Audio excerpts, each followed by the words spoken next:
Welcome to McPlum, simple solutions served daily. In this video, I will show how to make brownies step by step. First, let's gather our essential ingredients. You'll need 1 cup of granulated sugar and 1/2 cup of packed brown sugar for sweetness. Also, prepare 1/2 cup of melted unsalted butter and 2 large eggs. Don't forget 1 teaspoon of vanilla extract, 1/2 cup of all-purpose flour, 1/3 cup of unsweetened cocoa powder, and a pinch of salt. These simple items are the foundation for delicious, fudgy brownies. Now let's get mixing.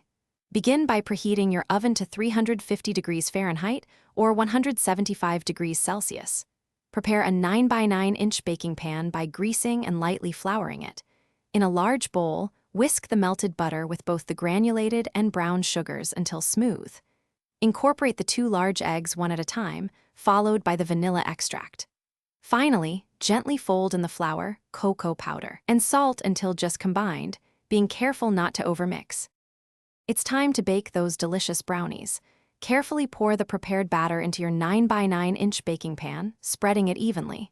Place the pan into your preheated oven and bake for approximately 25 to 30 minutes. To check for doneness, insert a toothpick about 1 inch from the edge of the pan. It should come out clean. The center might still look a little moist, which is perfect for a fudgy texture. Remember, overbaking can lead to dry brownies, so keep a close eye on them. Once baked, the hardest part is waiting. Let your brownies cool completely in the pan on a wire rack for at least 2 hours. This crucial step ensures they set properly and won't crumble when you cut them. For perfectly clean slices, use a sharp knife and wipe the blade clean after each cut. Enjoy your homemade brownies plain, with a scoop of vanilla ice cream or a light dusting of powdered sugar. Store any leftovers in an airtight container to maintain their freshness for several days. Thanks for watching. Stay juicy and subscribe.